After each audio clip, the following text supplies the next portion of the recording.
Welcome back to the Deep Dive. Today we are opening up a file that is, well, it's less a collection of documents and more a devastating study in American iconography. It really is. A file detailing a life just defined by extremes. We are talking about Judy Garland. We are, and we're diving into the sources about an artist who is, celebrated globally for her emotional depth and just staggering versatility. A voice that could deliver the greatest joy And the deepest heartache, all in the same breath. Yet her life story became the quintessential cautionary tale. Right. It's this brutal expose of Hollywood's factory system and, I think, the relentless cruelty of public expectation. Absolutely. So that is the mission for this deep dive. To unpack the astonishing career highs. I mean, the film icon, the Carnegie Hall legend, the entertainer Fred Astaire, called the greatest who ever lived against this devastating private reality. Right. We have research covering every aspect of her life, from her chaotic vaudeville roots all the way through her final, fraught, and frankly financially ruined years.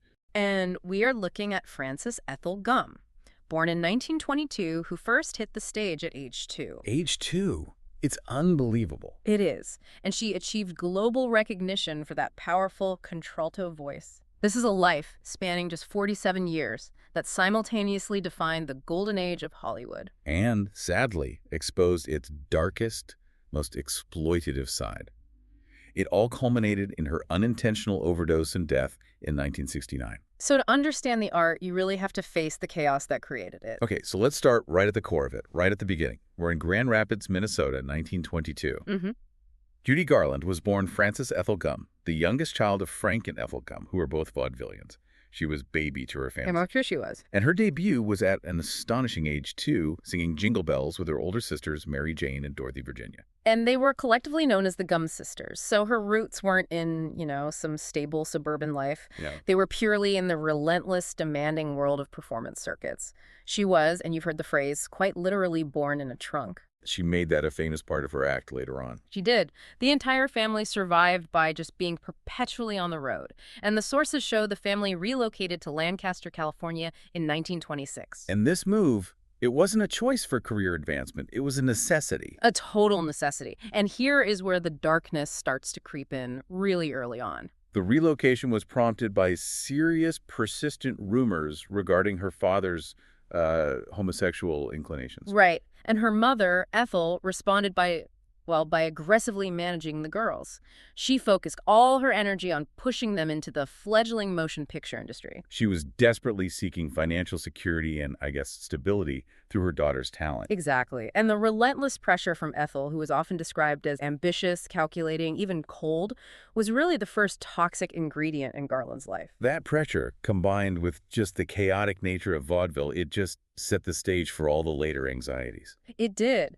Which leads us straight to the iconic name change. They toured the vaudeville circuits for years, but the name Gumm was A liability. a huge liability. It was met with audience laughter.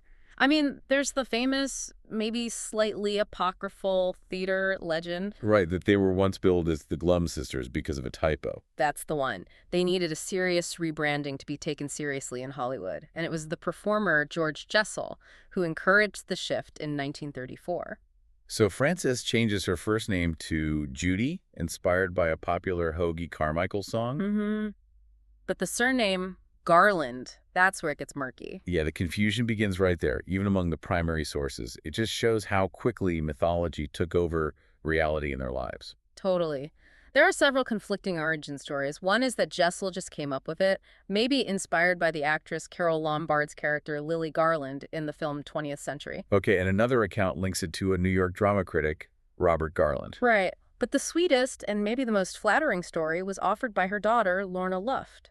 She suggested her mother chose it after Jessel announced that the trio looked prettier than a garland of flowers. Which implies Judy herself had some agency in the decision, which is a nice thought. It is. And this uncertainty is actually the most telling detail of all. Because when Jessel appeared on her TV show later, in 1963, he humorously offered a new explanation. I love this story. It's amazing. He said it involved a telegram sent to actress Judith Anderson that had the word Garland in it. So Judy, live on air, asks him directly, "Is this new story the truth?" And he just laughs and says, no, blithely, just no. That exchange is phenomenal. It perfectly encapsulates the artifice required in early Hollywood. It really does. Even the origin story of her name had to be fabricated and, in this case, endlessly revised for public consumption. So by late 1934, they're the Garland sisters, and by August 1935, the act breaks up when her older sister Mary Jane gets married. And that timing was just crucial, because Judy was immediately ready for her solo shot. Just a month later, at age 13, in September 1935, she gets her chance with Metro-Goldwyn-Mayer, MGM. An incredible stroke of luck, or maybe, destiny. Yeah. Songwriter Burton Lane gave studio head Louis B. Mayer a tip after seeing her raw vaudeville act. So she has this impromptu audition. She performs the standard, zing, went the strings of my heart, and surprisingly, the very emotional Yiddish song, Eli, Gili. And she signed immediately. Immediately, without even a screen test, which was just unheard of. It was purely based on the power of her voice. But this is the moment the golden age starts, and where the toxicity of the studio environment really begins to take hold and sculpt her entire existence from age 13 onward. Okay, let's unpack this systemic cruelty. Because the studio immediately had a massive dilemma with Judy. A huge one. She wasn't built like a typical starlet. Yes. She's barely 4 feet 11 inches tall. Too old for child parts, but her girl-next-door appearance just didn't match the required bombshell glamour of her contemporaries. Like Lana Turner and Elizabeth Taylor, who were literally her classmates on the MGM lot. Exactly. Director Charles Walters called her the ugly duckling compared to the others. And that description haunted her for her entire life. He firmly believed this insecurity was something she never, ever truly escaped. It just drove her internal turmoil for decades. And the sources indicate that Louis B. Mayer, the studio chief, he didn't just tolerate this insecurity. No, he reportedly weaponized it. He exacerbated her self-doubt directly, referring to her as his little hunchback. It's shocking. It's just shocking to think that the single most powerful man in Hollywood would use such derogatory language on a vulnerable teenage employee. It tells you everything you need to know about the studio culture. Image was everything, and if you didn't conform, they would use psychological warfare to force you to. So she was forced to wear removable dental caps and these rubberized discs to reshape her nose and jawline. Constantly dressed in plain clothing or frilly juvenile gowns, all to maintain that asexual, innocent, girl-next-door image they had so meticulously manufactured for her. And while all this professional pressure is being applied, she suffers a terrible personal tragedy. Her father, who she absolutely adored, died of meningitis in November 1935. The day after she learned he was hospitalized, she was completely, utterly devastated. And this loss happens within weeks of signing with the studio. So you have this profound personal trauma just layered onto intense professional instability. Her first attention-grabbing performance came when she sang a special, personalized arrangement of You Made Me Love You to Clark Gable at his birthday party. And they immediately added that to Broadway Melody of 1938. And then MGM found their winning formula, pairing her with Mickey Rooney in the lucrative backyard musicals. Starting with Thurgood's Don't Cry in 1937. Yeah. And then the wildly popular Andy Hardy films. And this relentless, frantic production schedule, this is what immediately sets up the drug cycle that would define and ultimately destroy her life. This is maybe the most devastating and, I think, complex claim of her early years. It is, because Garland was adamant in her biographies and interviews that the young performers, including herself and Rooney, were constantly prescribed amphetamines, the so-called pet pills, to keep them awake and energetic enough to handle the 16-hour days. And the pace of making one film right after another. Exactly. Then they were given barbiturates to force sleep so they could start all over again the next day. And she credits this regular studio-administered use with initiating her lifelong debilitating addiction. But this is where we have to insert a crucial piece of conflicting source material. We do, precisely.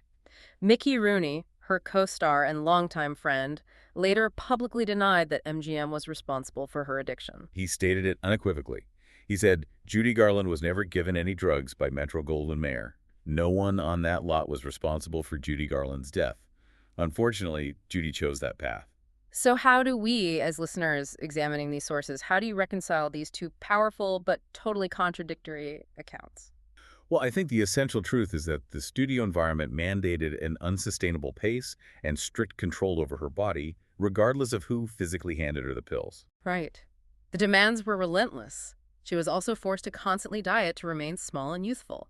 There are stories of her being restricted to just a bowl of chicken soup and black coffee when she dared to order a regular meal. This chronic sense of being physically not good enough, instilled by Mayer and maintained by the diet police, was cemented so early, and, as the sources repeatedly confirm, it lasted throughout her entire career. And that relentless control led directly to the ultimate pinnacle of her early career, and maybe her career overall, 1939.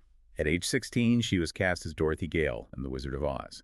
But it's this near-mythic role that she almost didn't get. The sources are very clear. She was not the first choice, not even the second. Producers initially wanted Shirley Temple, the era's true reigning child star. But 20th Century Fox declined to loan her out.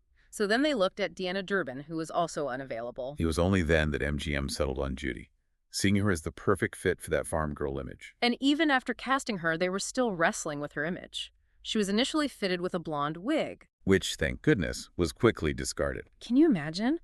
And her now famous blue gingham dress was chosen specifically to blur her figure and hide any signs of maturity, to keep her looking younger than she actually was. But this role, Dorothy Gale, it gave her the song that would define her entire existence, Over the Rainbow. It instantly became her signature song, the piece she used as her concert entrance music for decades, and the recording she named her personal favorite. She said it was inextricably linked to her whole career. Like it symbolized the impossible dream she was chasing her whole life. Exactly. And the studio's diet surveillance continued even during this stressful, high-stakes film. Some early accounts suggest her diet was literally just cigarettes, chicken soup, and coffee to minimize her curve. Which sounds just brutally restrictive. It does.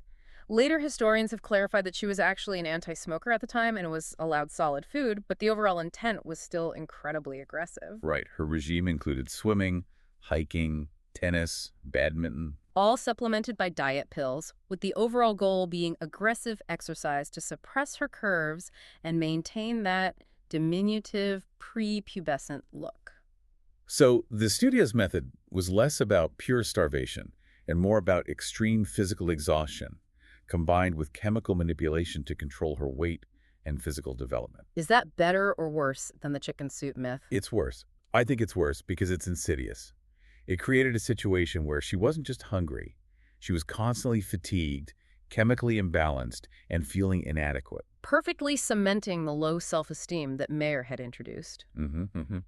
And The Wizard of Oz was a critical smash.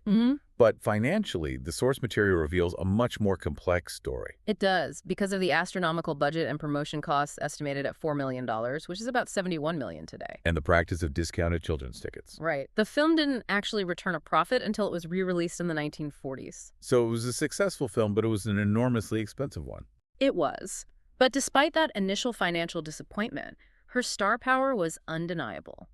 For her 1939 performances in both Oz and Babes in Arms, she received the Academy Juvenile Award. Making her one of only 12 recipients ever, she transitioned immediately into one of the most bankable actresses in the United States.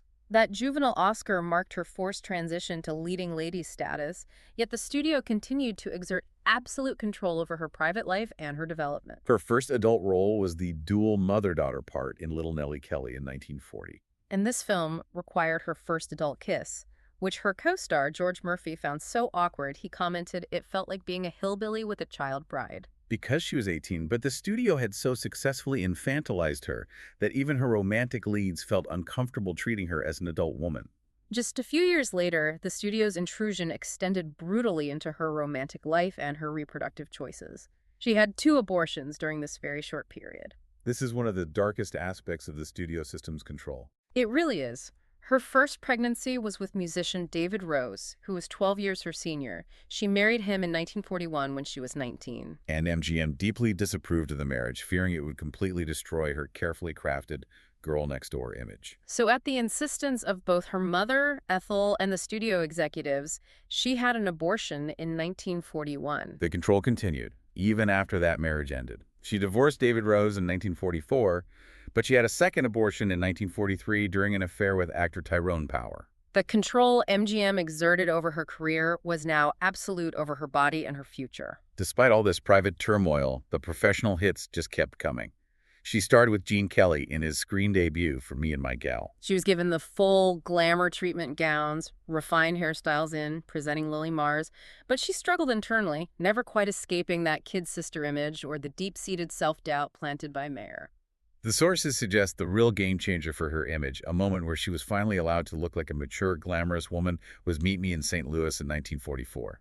Absolutely. This was one of her most successful films, giving us classics like The Trolley Song and the iconic Have Yourself a Merry Little Christmas. But more importantly, the film's director, Vincente Minnelli, insisted she work with makeup artist Dorothy Pondadel.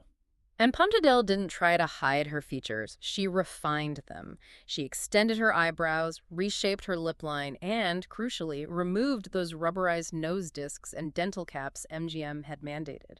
This is a pivotal moment of agency for her. She loved the results so much that Pondadel was explicitly written into her contract for all her remaining MGM pictures. And she married Minnelli in 1945, and they had their daughter, Liza Minnelli, in 1946. For a brief moment, it really seemed like she was achieving the stability and adult acceptance she had craved. She even managed a critically praised, non-singing dramatic role in The Clock. Right, but although the film was successful, movie fans expected her to sing, so it was a deviation she didn't repeat for many years. It was a brief, stable period of artistic exploration that was very quickly consumed by the returning pressures of the studio and her escalating drug use.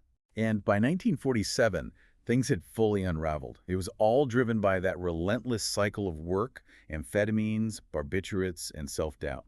During the filming of the ambitious musical The Pirate in 1948, Garland suffered a nervous breakdown and was admitted to a private sanatorium. The cycle was just spinning out of control. She made her first documented suicide attempt in July of '47, making minor cuts to her wrist with broken glass. And she was treated at the Austin Riggs Center, a psychiatric hospital in Massachusetts, which just emphasizes the severity of her mental health crisis at the time. And all that chaos immediately translated to financial damage for the studio. The Pirate failed to profit. A failure directly attributed to its high cost and the extremely expensive shooting delays caused by her frequent illness and absences. The public was also resistant to seeing her in these sophisticated, exotic roles. They still wanted Dorothy. Of course they did. They wanted the comfortable image, which only deepened her despair and the feeling that she couldn't escape the girl-next-door persona. But despite this dark period, she pulled off a massive success. She stepped in last minute to star opposite Fred Astaire in Easter Parade, which became Hollywood's highest-grossing musical that year. Here's where it gets really interesting. Because the recovery was so short-lived and the spiral was so rapid, MGM, hungry for more success, immediately tried to re-team her with Astaire for the Barclays of Broadway. But by this point, the addiction had taken full control.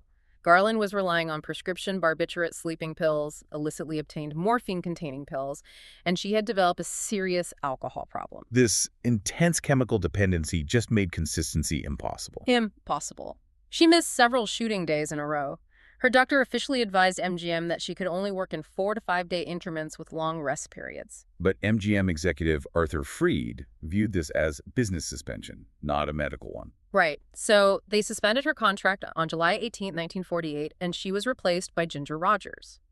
It just speaks to the utter lack of support from the studio, who prioritized the bottom line over the health of their highest-grossing star. And when her suspension ended, she did manage to pull off a return for In the Good Old Summertime in 1949. And ironically, she completed it 5 days ahead of schedule, proving that when she was healthy, the talent was just overwhelming. And it was a box office success. It even featured her daughter, 2.5-year-old Liza Minnelli, in her film debut. But the volatility was just too much to manage for her next scheduled project.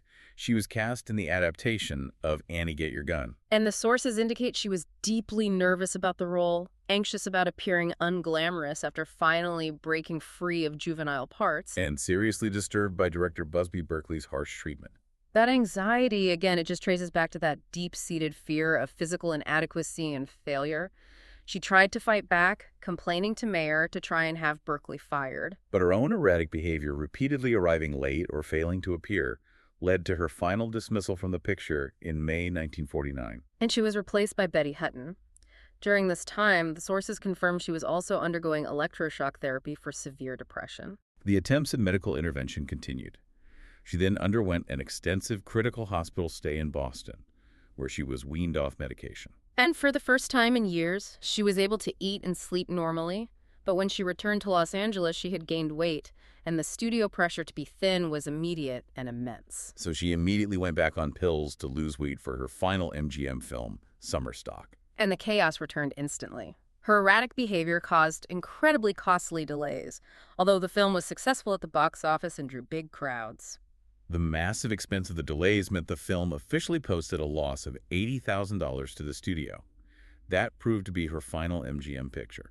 Her contract was suspended again in June 1950 after missing multiple days for a royal wedding where she was replaced by Jane Powell.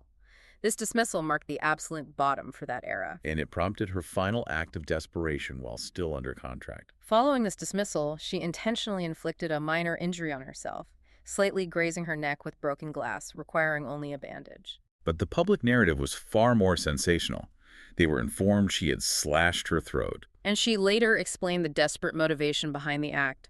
"I wanted to hurt myself and everyone who had hurt me."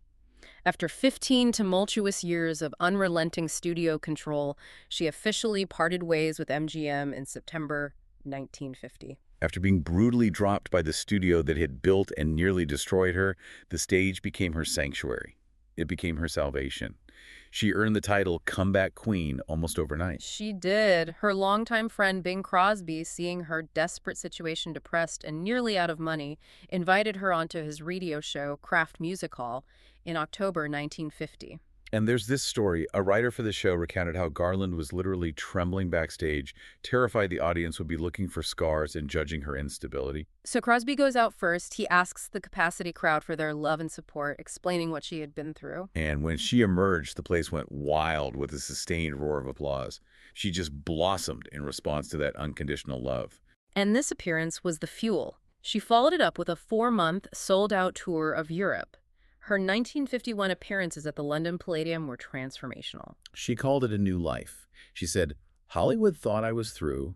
Then came the wonderful opportunity to appear at the London Palladium, where I can truthfully say Judy Garland was reborn." And she received rave reviews and an ovation the manager called the loudest he had ever heard. Then came her legendary engagement at Manhattan's Palace Theater in October 1951. Which smashed all previous records and demonstrated the depth of her live audience support.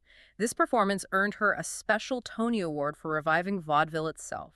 The comeback was total, powerful, and driven entirely by her own raw talent and the adoration of her audience. In her personal life, she divorced Minnelli and married her tour manager and producer Sidney Luft in 1952. They had 2 children, Lorna in 1952 and Joey in 1955. And this marriage led directly to her greatest film role of the next phase, the 1954 version of A Star is Born. Garland and Luft took a huge financial gamble, producing the film through their own company, Transcona Enterprises. And the production was a success story for her talent, but a return to the nightmare of production delays that characterized her MGM exit.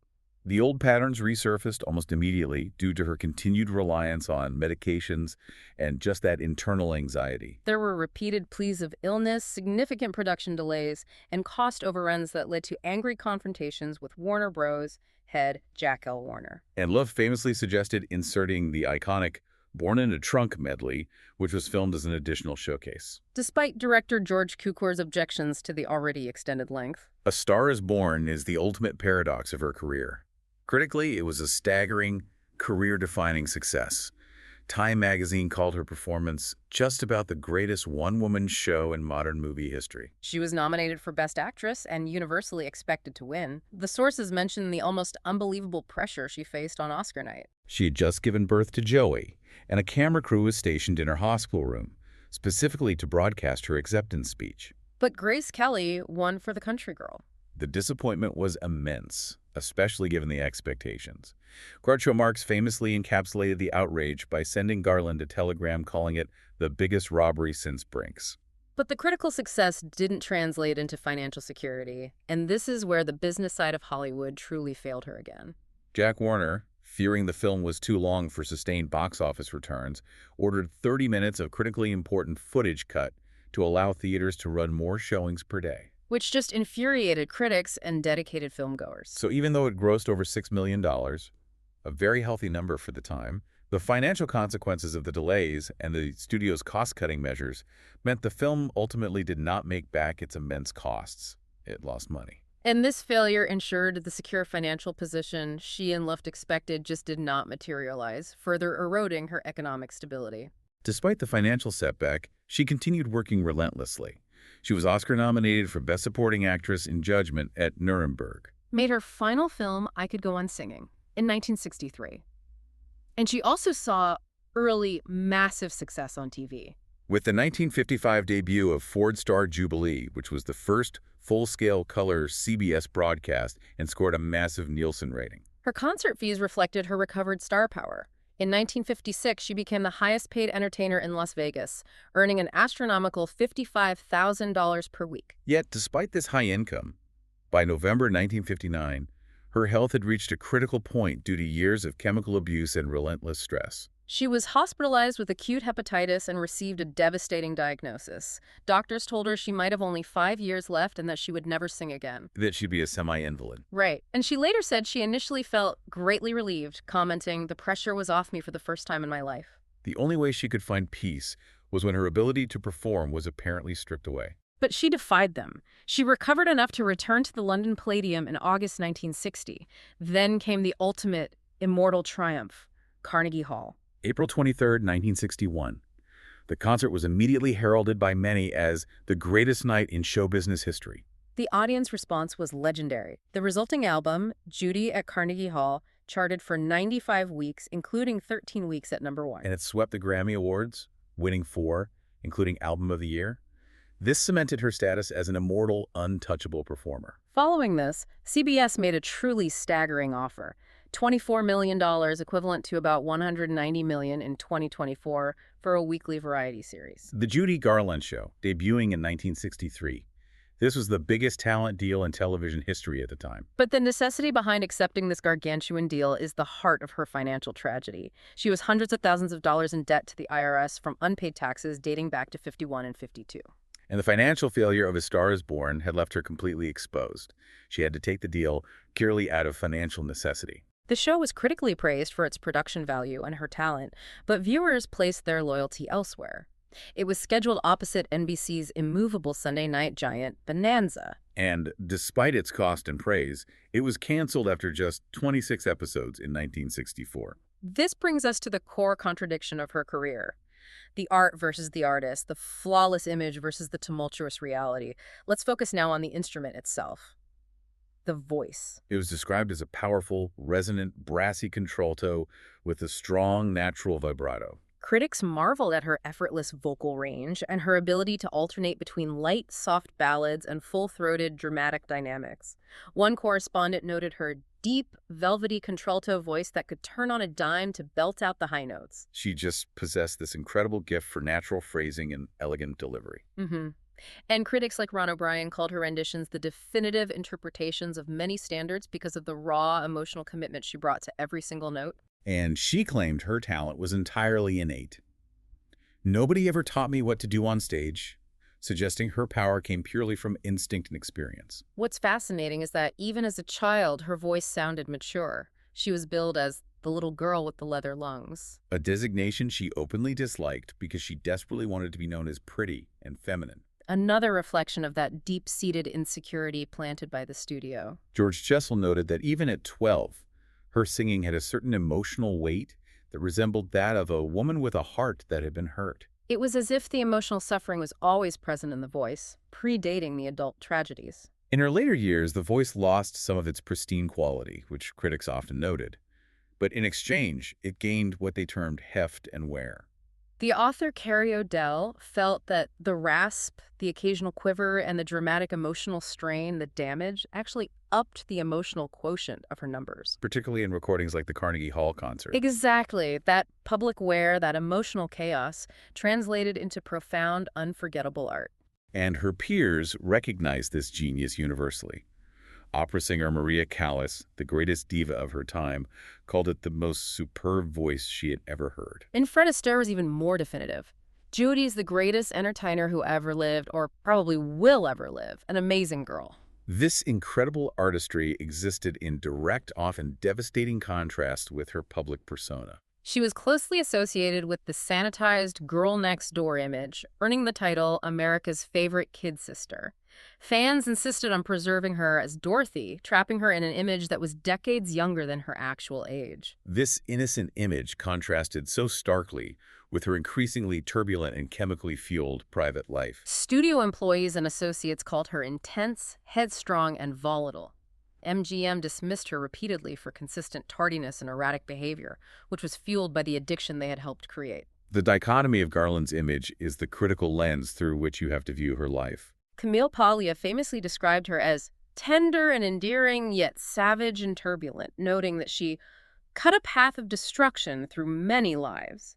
And out of that chaos, she made art of still searing intensity. She was trapped between the innocent image she was forced to project and the chaotic reality of her internal world. All driven by low self-esteem and the constant knowledge that she was the ugly duckling. But despite the public narrative that perpetually cast her as a victim or a tragic figure, a story some critics say she even used to her advantage later in her career, she fundamentally disagreed with that label. Her daughter, Lorna Luft, has strongly emphasized this point. She said she hated being referred to as a tragic figure. Explaining, we all have tragedies in our lives, but that does not make us tragic. She was funny and she was warm and she was wonderfully gifted. She had great highs and great moments in her career. Yes, we lost her at 47 years old. That was tragic, but she was not a tragic figure. The tragedy perhaps lay in the circumstances, not in the person herself. Exactly. And before we delve into the final years of escalating health struggles and the financial collapse that stalked her, it's vital to acknowledge a dimension of her life that often gets overlooked. Her profound and serious political engagement. She was a lifelong, active Democrat and deeply committed to social justice causes. This is an important corrective to the popular narrative of Garland as solely an emotional mess. She used her star power for causes she believed in. In 1944, at the height of the war, she publicly escorted Brigadier General Benjamin O. Davis Sr., the highest-ranking black officer in the U.S. military, to a public reception honoring him. A very visible statement in a very segregated Hollywood. She was also politically engaged against the Red Scare. In 1947, she joined the powerful Committee for the First Amendment, protesting the infamous HUAC hearings that blacklisted writers and actors. And she exhorted listeners via radio to speak up against the oppressive environment, putting her own career at risk. She maintained close ties to the Democratic establishment throughout the 50s and 60s. She was friends with JFK and Jackie Kennedy, often vacationing in Hyannisport. And the sources offer this amazing detail that she would call the president weekly, sing the first few lines of Over the Rainbow, and then just hang up. In 1963, she actively used her celebrity during a pivotal moment in American history, participating in the March on Washington for Jobs and Freedom. Alongside Sidney Poitier, Lena Horne, and Paul Newman. Later that year, in September, after the bombing of the 16th Street Baptist Church in Birmingham that killed 4 young girls, she and Liza Minnelli held a moving press conference to protest the violence. Her political identity was consistent, courageous, and deeply felt. But her personal life, post-TV show cancellation, spiraled rapidly back into chaos. She divorced Sidney Luft in 1965 after multiple attempts at reconciliation. She alleged mental cruelty and that he repeatedly struck her while drinking. The domestic turmoil was constant and highly public. Her 1964 tour of Australia was a disaster, a very visible sign of her health failing under pressure. After receiving positive reviews for her first 2 shows in Sydney, she took the stage in Melbourne over an hour late. The crowd of 7,000, assuming she was drunk due to her slurring and lateness, booed and heckled her relentlessly, forcing her to flee the stage. She publicly characterized the Melbourne crowd as brutish. She briefly married tour promoter Mark Herron in 1965, though she wasn't technically divorced from Luft when they had a non-legal ceremony. They separated 5 months later, and during her subsequent divorce proceedings, she testified Herron had beaten her. His astonishing defense in court was that he only hit her in self-defense. Unbelievable. And through all this professional and personal turmoil, the financial consequences of poor management during the 1960s were catastrophic. She had signed with high-profile agents Freddie Fields and David Begelman, but their mismanagement and, frankly, outright embezzlement left her completely ruined by 1966. How ruined? Exactly. I mean, she was the highest-paid entertainer in Vegas. Yeah. She had signed a $24 million contract.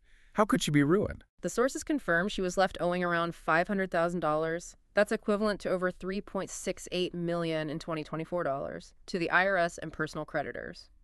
So the IRS unforgivingly placed tax liens on her Brentwood home, her contract with Capitol Records, and any potential income streams. She was forced to sell her beloved home for far below its market value just to chip away at the constant crushing debt. It's a vicious, unforgiving financial trap. She was trying to work, too.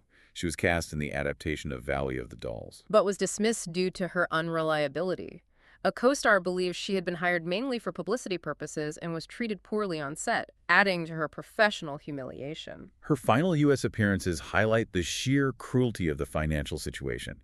She performed a successful 27-show run at the Palace Theater in New York in 1967. Performing with Lorna and Joey Luft, this run generated over $200,000 for her share of the profits. But here's the crushing blow that summarizes her life. Federal tax agents seized the vast majority of her earnings immediately on closing night, leaving her with virtually nothing. It is genuinely difficult to imagine that level of relentless financial persecution. By early 1969, she was constantly working, but her health had deteriorated severely. She made her final concert appearance in Copenhagen in March. And she married her fifth and final husband, nightclub manager Mickey Deans, in London in March 1969, just 3 months before her death. The stability she chased her whole life remained eternally elusive. Garland died in London on June 22, 1969, at age 47. Mickey Deans found her dead in the bathroom of their rented house.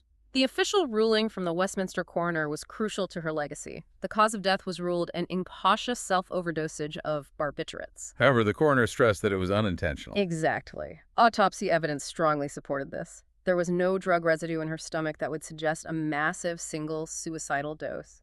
She had been taking too many pills over a period of time, leading to an accidental death. Her death certificate therefore confirmed the cause was accidental, although one British specialist cited cirrhosis due to drinking. A second autopsy reported no evidence of alcoholism or cirrhosis, suggesting the public and media assumptions about her condition were often incorrect. Her Oz co-star Ray Bolger commented simply, "She just plain wore out." Her remains were brought to New York City for the funeral. An estimated 20,000 people lined up outside the Frankie Campbell Funeral Chapel in Manhattan to pay their respects. An overwhelming, nonstop line. The chapel had to stay open all night to accommodate the overflowing crowd of mourners. And James Mason, her co-star from A Star is Born, delivered the eulogy at the private Episcopal service, offering a definitive assessment of her gift. She could wring tears out of hearts of rock. She gave so richly and so generously that there was no currency in which to repay her. The remains were interred in New York until 2017, when, at the request of her children, they were moved to the Hollywood Forever Cemetery in Los Angeles. So what does this all mean for the financial legacy? We keep revisiting this paradox. She earned millions during her career. She was the highest paid entertainer in Vegas. She signed the biggest talent deal in TV history with CBS. Yet upon her death, her estate was valued at only $40,000, equivalent to just $260,000 today. It is the ultimate tragedy of mismanagement, exploitation, and devastating generosity. Years of financial mismanagement by agents and staff, combined with her immense, unchecked generosity toward her family and causes, left her with a bankrupt estate. Her daughter, Liza Minnelli, with the help of family friend Frank Sinatra, was forced to work actively to pay off her mother's debts after her death. Thankfully, connecting the thread of talent, struggle, and immortality, her legacy ultimately rests on the work itself. She is consistently called a triple threat: singing, acting, and dancing, with a precision and raw emotional talent that remains unmatched. The American Film Institute ranked her 8th among the greatest female screen legends. Her influence is measurable and ongoing. She won a Grammy Lifetime Achievement Award in 1997. Over the Rainbow was ranked the #1 movie song of all time by the AFI, and 4 other Garland songs are on that prestigious list. The Man That Got Away, the Trolley Song, Get Happy, and Have Yourself a Merry Little Christmas. As one critic summarized, the core of her significance as an artist remains her amazing voice and her total emotional commitment to her songs. So, to summarize the key takeaways from this deep dive, we saw the incredible, undeniable highs: the Carnegie Hall triumph, the definitive performance in Oz, and the critical acclaim for A Star is Born. But these triumphs were relentlessly pressured and undercut by the studio system from the tender age of 13. They forced amphetamines and barbiturates upon her and weaponized her physical appearance, fueling a lifelong addiction, volatility, and deep consuming self-doubt that plagued her career collapses. Her immense, generous, and intense talent was ultimately unprotected, leading to years of financial disaster area status, compounded by bad management and IRS debt. And that difference between the $24 million CBS deal, the largest talent contract of its day, and the paltry $40,000 estate upon her death perfectly encapsulates her life's painful paradox. It does. It raises this final provocative thought. The person you came to know as Judy Garland, the world's most vulnerable superstar, was in reality a financial disaster area, exploited to the point of bankruptcy and death. The question isn't whether she was a tragic figure, but rather, how much of that famous instability, those collapses, and her ultimate early death was an inevitable calculated outcome of the financial and physical demands placed upon someone who possessed such an intense, generous, and ultimately unprotected talent. We encourage you, after this dive, to go back and listen to the contrast between her recordings. Compare the innocent voice from the early films, the sound of the child they manufactured, to the sheer emotional heft and wear evident in her later recordings. That painful transformation is the true immortal story of Judy Garland.